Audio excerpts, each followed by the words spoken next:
नमस्कार। ये लड़ाई तो आप सबको दिख ही रही है। गांव में सड़क पे नहीं दिख रही होगी तो लोगों के घरों पे लगभग लगभग हर तरह की मौत। सड़क पे मौत, घर पे मौत, चौराहे पे मौत, गोद से बच्चे को उठा लिया उसमें मौत। ठीक है, कोई गांव की तरफ आ रहा है, घर की तरफ आ रहा है, यात्री शेड में मौत। तो हर तरह की मौत है। जिस तरह का रंग आप देखना चाहे उस तरह का रंग है इस खून में। तो यही बात लेके हम लोग कोर्ट में भी गए। हाई कोर्ट में अभी इस समय ये जो याचिका है वो पेंडिंग है। और कहीं ना कहीं जो ब्यूरोक्रेसी है, मैं इसमें बोलना चाहूंगा प्रशासन इस समय बड़ा जिम्मेदार है इस चीज के लिए। प्रशासन कई ऐसे ऐसे सवाल आप लोगों के सामने तो बोलता है, दुख बोलता है, हमें भी दुख है बहुत। लेकिन जब प्रशासन से सवाल किए जाते हैं कि भाई गुलदारों की गिनती कितनी है, तो उसमें वो मौन है। उसको बोला जाता है कि आपने अभी तक काम क्या किया है, कहते हैं साहब हमने एक एसओपी निकाली थी और वो हम लागू करेंगे। कौन सी एसओपी लागू हुई है कुछ नहीं पता, कहीं नहीं पता। हमारी 12 सूत्री मांगी 2021 में चली गई था ना, चलिए आपने तो सारी चीजें ट्राई कर ली, लेकिन उसके बाद अभी तक आपने संवेदनशील क्षेत्रों में कहीं पर भी तार बाड़ नहीं करी। इसका मतलब क्या है? क्या वो फंड्स आप लोगों की जो फॉरेस्ट की पार्टीज होती है उस पर खर्चा करना ज्यादा जरूरी है या इन जगहों पे खर्चा करना ज्यादा जरूरी है? आप अभी तक एक मन ये नहीं बना पाए हैं कि गुलदारों की लड़ाई में व्यक्ति विशेष को किस तरह के राइट्स दिए जाएं, जंगल पे किस तरीके का राइट दिया जाए, संवेदनशील क्षेत्रों को किस तरीके से बैरिकेड किया जाए। तो कहीं ना कहीं हमें यह भी देखना पड़ेगा कि अब लोगों को अपना रुख किसकी तरफ करना है।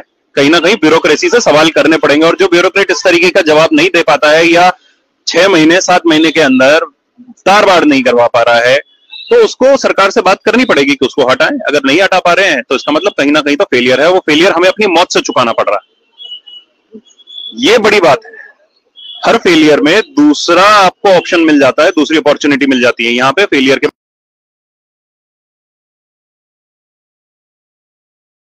स्वरूप सामने आके दिखता है। दूसरी एक और बात हम यह रखना चाहेंगे आज कि देखिए, जब ये कोर्ट में मामला चलता है तो गुहार है हमारी कि आप लोग भी थोड़ा उस तरफ भी अपनी नजरें इनायत रखें, उसको भी थोड़ा सा उस केस की तरफ भी दृष्टिगोचर हो, उसको देखें कि वहां पर चल क्या रहा है।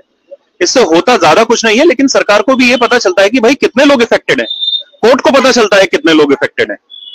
काफी समय तक तो हम कोर्ट में केवल यही सिद्ध करते रहे कि भाई ये मामला बहुत जरूरी है।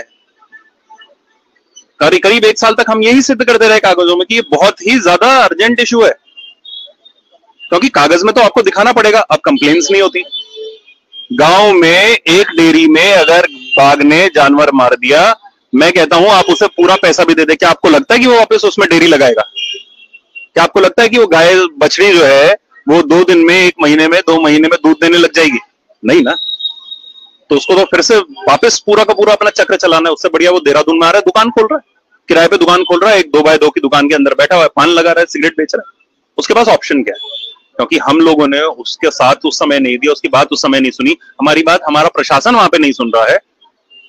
फॉरेस्ट आप बात करें कि अगर मैं इस समय स्थिति बताऊं कि अगर किसी का कोई जानवर मार दिया जाता है तो फॉरेस्ट के ही डिपार्टमेंट का, मैं गया हूं एक व्यक्ति के साथ कंप्लेन लिखाने के लिए, उन्होंने बोल दिया इस बार की गाय का तो हम लिख देंगे, लेकिन अगली बार आपकी गाय मरेगी तो फिर नहीं देंगे हम आपको पैसा। और जब मैंने उनसे इस चीज पे उनको बोला कि भाई आप ये ऐसा नहीं कह सकते, तो उन्होंने कहा नहीं सर, ये लोग क्या करते हैं अपनी गाय को बाहर छोड़ देते हैं। अरे बाहर छोड़ने का क्या मतलब है यार? वो जो गांव है ना, वो खेत है, वो हमारे रेजिडेंशियल एरियाज का हिस्सा, हमारी जायदाद है। वो हम अपनी जायदाद में जानवर को छोड़ रहे हैं, और हमारे यहाँ पे महिला प्रधान इकोनॉमी है।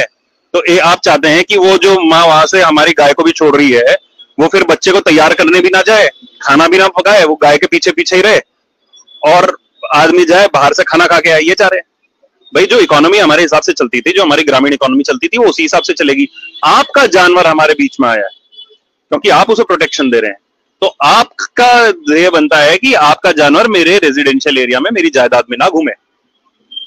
दूसरी बात जिसका खतरा है आगे चल के, जो हम लोग जितने भी गढ़वाल के, कुमाऊं के लोग जो यहाँ पे, और जो जौनसार के लोग जो यहाँ पे बसे हुए हैं ना शहरों में, जो सोचते हैं हमारी जायदाद वहां पर है, या हमारे बच्चे सोचते हैं कि इतनी जायदाद हमारी होगी, ये ध्यान रख लेना कि अभी तो हमें जानवर मारने की परमिशन नहीं है, लेकिन कल की डेट में जब बड़े लोग वहां पे बड़ी जमीनें खरीद लेंगे ना, वो लोग तो वहां से जानवर गायब कर देंगे।